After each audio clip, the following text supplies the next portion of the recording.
Hi everyone, स्वागत है आपका अपने इस यूट्यूब चैनल में। तो हम क्या पढ़ रहे हैं, अल्किन्स के बारे में पढ़ रहे हैं, जिसमें हमने उसका इंट्रोडक्शन कंप्लीट कर लिया था। साथ ही हमने उसके जो आईयूपीएसी नेम है उसके बारे में भी देख लिया था। और आइसोमेरिज्म कितने टाइप्स के देखे थे हमने। एक होता है आपका स्ट्रक्चरल आइसोमेरिज्म और एक होता है आपका जियोमेट्रिकल आइसोमेरिज्म। और स्ट्रक्चरल आइसोमेरिज्म हमने बहुत बार इस टॉपिक को कवर कर लिया है, लेकिन हम आज जियोमेट्रिकल आइसोमेरिज्म के जो एग्जांपल है उसको देखने वाले हैं। हम इसमें क्या देखने वाले हैं कि कोई मॉलिक्यूल्स का स्ट्रक्चर है वो जियोमेट्रिकल आइसोमेरिज्म शो करता है क्या नहीं, वो देखना है। और अगर करता है तो कैसे करता है वो देखना है। सबसे पहले तो किसी भी मॉलिक्यूल्स के स्ट्रक्चर को जियोमेट्रिकल आइसोमेरिज्म शो करने के लिए कंडीशन क्या होती है वो सबसे पहले आपको ध्यान में रखना है। क्या होता है कि अगर हमने कार्बन और कार्बन डबल बॉन्ड, इसको क्या बोलते हैं, रेस्ट्रिक्शन बोलते हैं।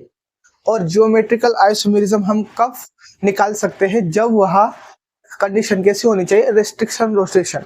और रेस्ट्रिक्शन रोटेशन कहाँ पाया जाता है, जहाँ डबल बॉन्ड हो सकता है या ट्रिपल बॉन्ड हो सकता है। सिंगल बॉन्ड में रेस्ट्रिक्ट रोटेशन नहीं होती है। सिंगल बॉन्ड में बॉन्ड में क्या होता है, जो ग्रुप होते हैं वह इंटर कन्वर्ट होते रहते हैं, उनकी जो पोजीशन है वो चेंज होती रहती है सिंगल बॉन्ड में। इसके कारण वह जो सिंगल बॉन्ड वाले मॉलिक्यूल्स रहते हैं वह जियोमेट्रिकल आइसोमेरिज्म शो नहीं कर पाते। क्यों?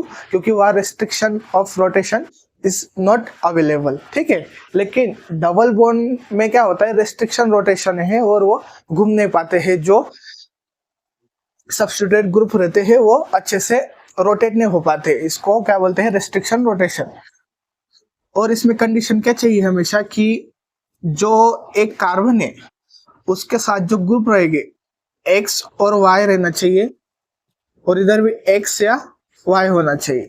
लेकिन एक इस कार्बन पे हमेशा ऐसा बोल सकते हैं कि जो ए, हम इसको ऐसा लिख सकते हैं कि एक्स और वाई, मतलब X not equal to Y होना चाहिए हमेशा। अगर एक्स इक्वल टू एक्स है, अगर इस जो सब्स्टिट्यूटेड ग्रुप है अगर समान आ गए तो जियोमेट्रिकल आइसोमेरिज्म शो नहीं करेंगे। इसके लिए एक कार्बन पे हमेशा दोनों अलग अलग सब्स्टिट्यूटेड ग्रुप होना चाहिए। इस साइड पे यही होना चाहिए कि जो एक्स और वाई दिया है वो दोनों कैसे होने चाहिए, अलग अलग होने चाहिए, तभी जियोमेट्रिकल आइसोमेरिज्म शो करते हैं। और जियोमेट्रिकल आइसोमेरिज्म कितने टाइप्स के देखे हमने कल, कि जैसे कि सीज या ट्रांस हो सकते हैं, या साथ ही Z और E आइसोमर देखे। और सीज और ट्रांस में क्या होता है कि अगर कोई समान ग्रुप है, अगर 90 डिग्री पे आ रहे, मतलब एक ही साइड में आ रहे, तो उसको क्या बोलते थे, सीज बोलते थे।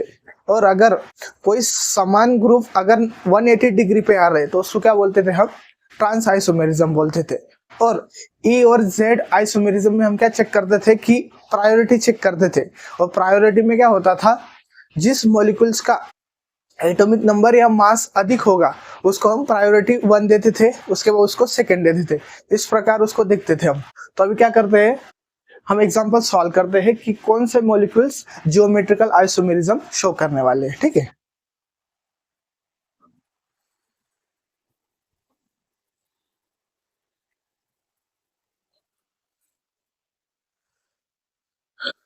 क्वेश्चन फर्स्ट क्या दिया है आपको, कि आपको मॉलिक्यूल्स दिया है सी, इसको अच्छे से लिखना है आपको। अभी HCl और ये इसके साथ कौन है, हाइड्रोजन है। ठीक है, और इस साइड पे कौन है, एक हाइड्रोजन है और एक साथ Cl है। ठीक है, तो ये क्या होगा इसका स्ट्रक्चर। इसमें आप क्या देख सकते हैं, इसमें क्या है, देखो Cl और हाइड्रोजन अलग है, उसी प्रकार यहाँ भी हाइड्रोजन और Cl अलग है।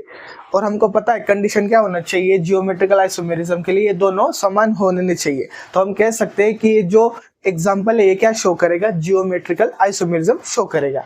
तो उसमें भी जियोमेट्रिकल आइसोमेरिज्म में कौन सा शो करेगा, सीज या ट्रांस। तो हम हमेशा पता है सीज या ट्रांस बनता है।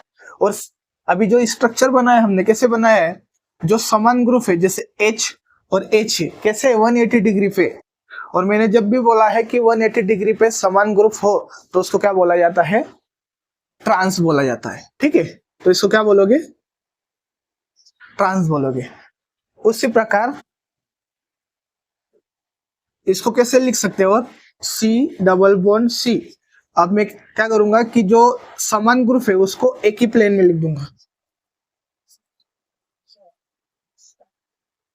तब इसमें आपको क्या दिख रहा है कि जो समान ग्रुप है वो कैसे हो रहा है? एक ही साइड पे आ रहे हैं। और जब भी एक साइड पे समान ग्रुप आते हैं तो उसको क्या बोला जाता है? सीज आइसोमर बोला जाता है। क्या होता है? Seize isomer. आई होप आपको ये एग्जांपल समझा। अभी देखते हैं जो सेकंड एग्जांपल है ये शो करता है क्या नहीं करता है। तो सेकंड एग्जांपल क्या दिया है आपको? इसको पहले हमेशा अच्छे से लिखना चाहिए। कैसा होगा? कार्बन और कार्बन के बीच में क्या है? डबल बॉन्ड है, ठीक है। और एक साइड पे कोई CH3 ग्रुप है और इधर क्या है?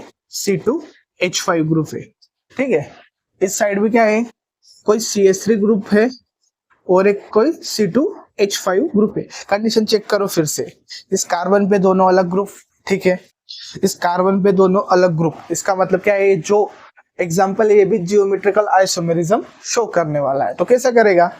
जब CH3 ग्रुप, समान ग्रुप कैसे दिख रहे हैं आपको? अभी वन साइड दिख रहे हैं। और जब भी एक समान ग्रुप एक ही प्लेन में या एक साइड पे आते तो उसको क्या बोला जाता है? हमेशा सीज आइसोमर। तो इसको क्या बोलोगे?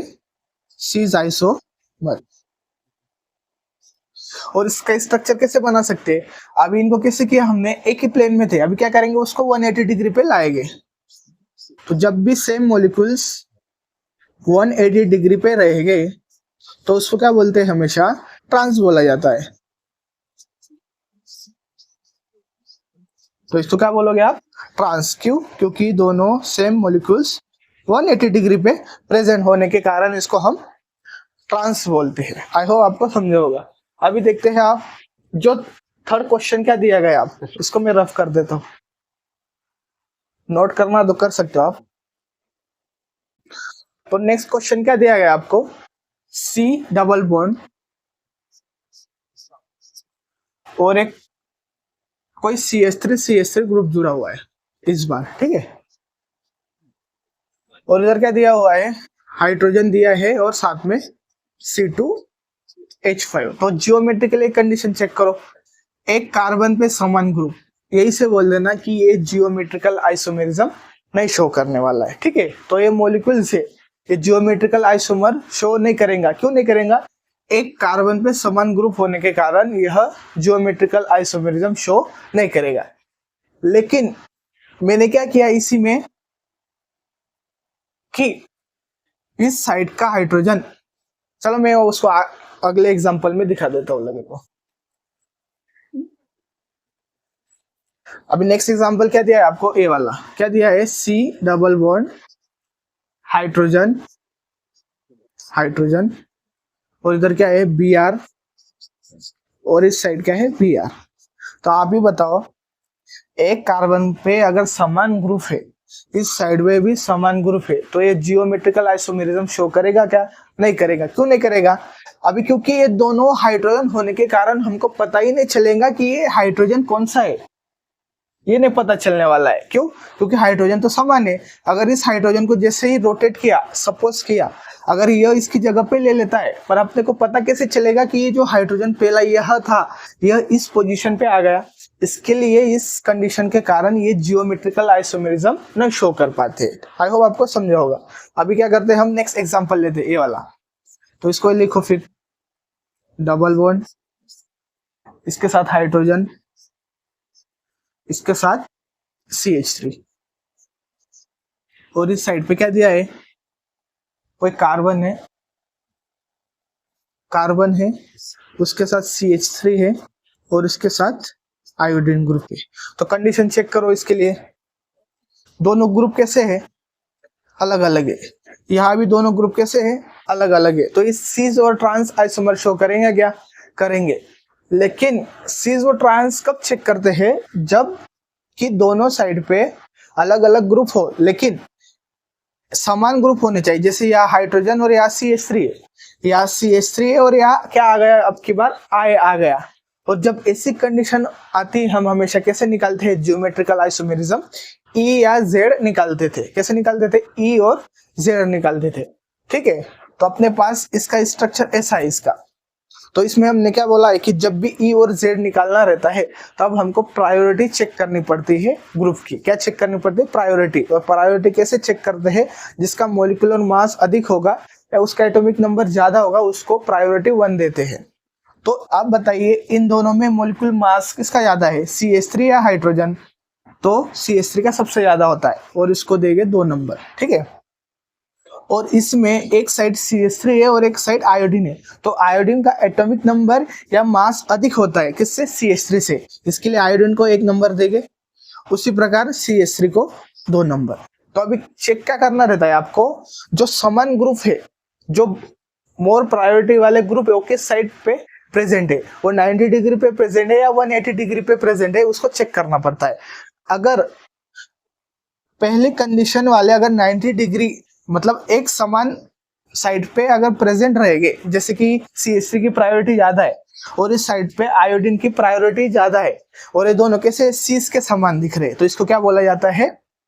Z बोला जाता है। क्या बोला जाता है? उसको Z बोला जाता है। ठीक है, और एक हम क्या कर सकते हैं इसका स्ट्रक्चर,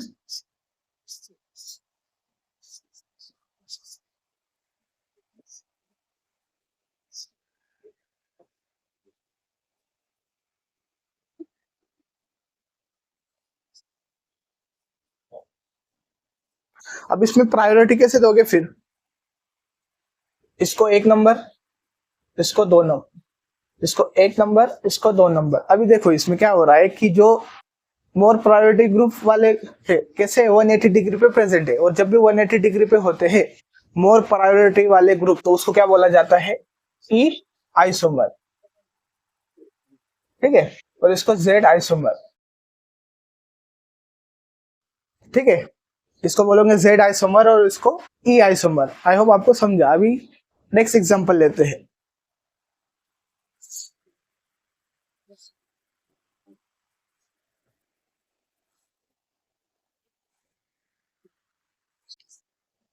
अभी अगला एग्जांपल क्या है फिर? ये वाला है। क्या दिया है आपको?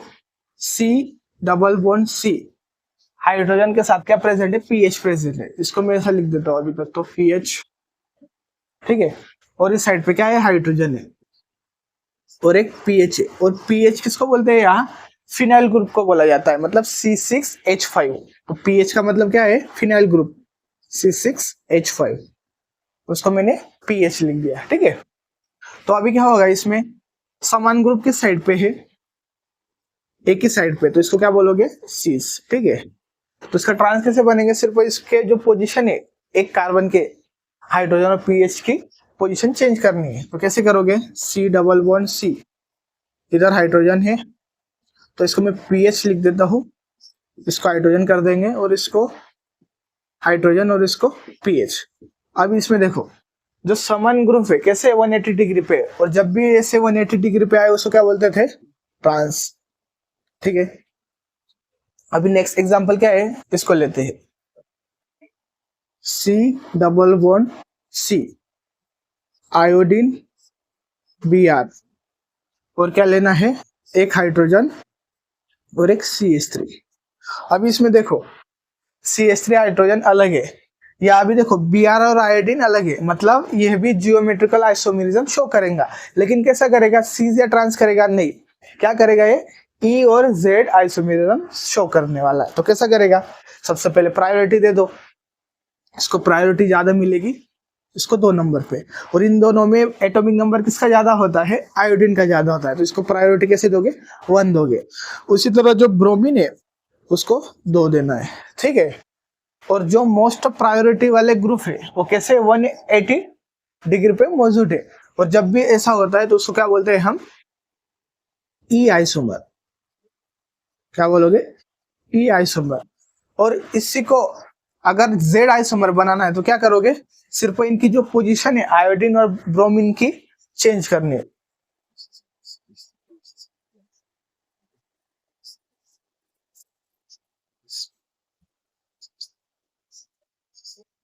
तो अभी क्या आएगी प्रायोरिटी?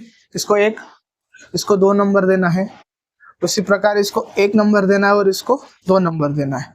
तो अभी बताओ मुझे जो मोस्ट प्रायोरिटी वाले ग्रुप है किस प्रकार दिख रहा है आपको? टाइप के दिख रहे, मतलब एक ही प्लेन में, मतलब एक साइड पे, तो उसको हमेशा क्या बोलते हैं, जेड आइसोमर। आई होप आपको इस एग्जांपल के हिसाब से जियोमेट्रिकल आइसोमेरिज्म समझ में आ गया होगा। और दो एक एग्जांपल लेते हैं जिससे कि आपको पूरा कवर हो जाएगा जियोमेट्रिकल आइसोमेरिज्म। अब एक हम एग्जांपल कैसे लेंगे, देखो कि C double bond CH C2H5 और इधर लिख देंगे हाइड्रोजन और इधर लिख देंगे C2H4 और D। अब ये बताओ आप इसमें जियोमेट्रिकल आइसोमेरिज्म निकाल सकते हो क्या? इसमें निकाल सकते हैं क्योंकि ये ग्रुप भी अलग है और एक ग्रुप भी अलग है, और इसमें एक ग्रुप भी अलग है और एक ग्रुप भी अलग है, मतलब दोनों समान नहीं है, तो हम इसके जियोमेट्रिकल आइसोमेरिज्म निकाल सकते हैं। इधर क्या प्रेजेंट है, हाइड्रोजन, और इस साइड भी हाइड्रोजन प्रेजेंट है, और यहाँ क्या प्रेजेंट है, C2H5। इस साइड पे क्या प्रेजेंट है, C2H4, और एक क्या है, ड्यूटेरियम प्रेजेंट है। क्या है, ड्यूटेरियम प्रेजेंट होने के कारण ये दोनों समान है क्या, नहीं, क्योंकि मास में क्या हो जाएगा, चेंजेस आ जाएंगे। इसके कारण अभी क्या करना पड़ेगा, इनको हम सिस आइसोमर या ट्रांस आइसोमर ने बोलेंगे, तो क्या बोलेंगे, E और Z बोलेंगे। तो कैसा होगा फिर, इसकी प्रायोरिटी ज्यादा आएगी, इसकी प्रायोरिटी कम आएगी। इसी प्रकार इसकी प्रायोरिटी ज्यादा आएगी और इसकी प्रायोरिटी 2 नंबर पे आएगी, और मैक्सिमम प्रायोरिटी वाले ग्रुप 180 पे प्रेजेंट है, और इसको क्या बोला जाता है, E बोला जाता है। ठीक है, और इसी का Z फॉर्म कैसा आएगा,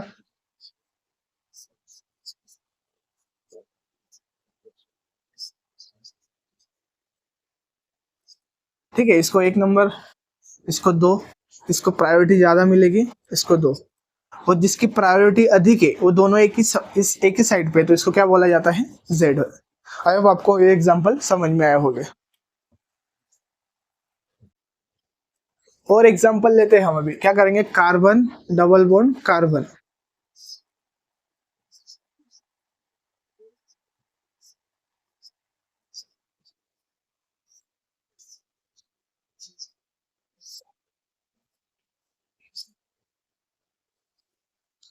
ठीक है, अभी अगला एग्जांपल क्या है, आपको ऐसा दिया है, तो इसमें क्या कंडीशन चेक करो कि ये दोनों समान है क्या। यहाँ क्या लिखा है, CD3, यहाँ क्या लिखा है, CT3 लिखा है, और ये क्या है, सब हाइड्रोजन के आइसोटॉप से, हाइड्रोजन के क्या है, आइसोटॉप से। ठीक है, और यहाँ क्या CH3 और यहाँ CT3 है। इसका मतलब ये क्या शो करेगा, जियोमेट्रिकल आइसोमरिज्म शो करेगा, लेकिन कैसे करेंगे, E और Z वाले आइसोमरिज्म शो करने वाले। तो अभी क्या करना है, सिर्फ आपको प्रायोरिटी देनी है, तो प्रायोरिटी किसको दोगे, प्रायोरिटी किसको दोगे आप, CT3 को या फिर CD3 को। तो इसमें क्या होता है, जो मास अधिक होता है उसका प्रायोरिटी देना होता है। हाइड्रोजन के आइसोटॉप्स कैसे होते हैं, वो हाइड्रोजन, ड्यूटेरियम और ट्रिटेरियम। तो क्या होता है, जो मास होता है हाइड्रोजन का, इससे अधिक ड्यूटेरियम का मास होता है, और ड्यूटेरियम से अधिक मास किसका होता है, ट्रिटेरियम का होता है। तो इन दोनों में मास किसका अधिक होगा, यहाँ T है और यहाँ D है, तो प्रायोरिटी किसको देंगे, जिसके मास अधिक है, तो यहाँ प्रायोरिटी इसको मिलने वाली, क्योंकि यहाँ T है, और ये सब क्या है, आइसोटॉप से। अब इसमें क्या होगा, इसको 2 नंबर, और इधर क्या होगा, CT3 में, और इसमें 1 नंबर प्रायोरिटी इसको मिलेगी और इसको 2 प्रायोरिटी मिलेगी। ठीक है, तो जो समान ग्रुप है वो एक ही साइड है, और इसको क्या बोला जाता है, Z आइसोमर। आप इसका E आइसोमर का लिख सकते हो। और क्या बोल सकते हैं हम कि कार्बन कार्बन डबल बॉन्ड के साथ अगर Cl35 है, Cl37 है, और इधर Cl35 है, और इधर Cl37 है, तो आप बताओ अभी इसका जियोमेट्रिकल आइसोमेरिज्म निकाल सकते हो क्या, जियोमेट्रिकल आइसोमेरिज्म निकाल सकते हो क्या, निकाल सकते। यहाँ क्या दिख रहा है, क्लोरीन दिख रहा है, यहाँ भी क्लोरीन है, यहाँ भी क्लोरीन है, यहाँ भी क्लोरीन। आपको लग रहा है तो ये तो चारों समान ग्रुप है, लेकिन ऐसा नहीं है, क्योंकि इसका जो मास है क्या है, आइसोटॉप्स बोलते हैं। इसका मास क्या है 35 है, और इस क्लोरीन के आइसोटॉप्स का मास क्या है 37 है, और इस क्लोरीन का मास क्या है 37 है, और इस क्लोरीन का मास क्या है 35 है। मतलब ये दोनों अलग है और दोनों अलग है, इसके लिए जियोमेट्रिकल आइसोमेरिज्म शो कर सकते हैं। और दोनों कैसे है, Cl35 Cl35, इधर क्या है Cl37, इधर क्या है Cl37। तो ये कौन से शो करेंगे, सीज और ट्रांस आइसोमर शो करेंगे। तो इसमें क्या चेक करना है कि जो समान ग्रुप है Cl35 और Cl35 कैसे है, सीज है, एक ही प्लेन में, तो इसको क्या बोलोगे, सीज आइसोमर। उसी प्रकार इसका ट्रांस आइसोमर कैसा आएगा, फिर ट्रांस आइसोमर कैसे लिखोगे फिर इसका,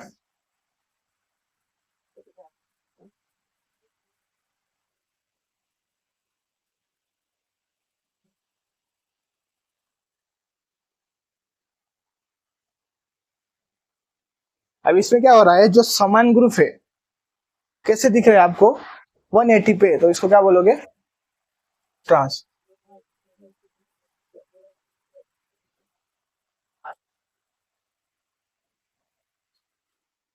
आई होप आपको यह वीडियो जियोमेट्रिकल आइसोमेरिज्म का समझ में आया होगा और आपको हेल्पफुल रहा होगा।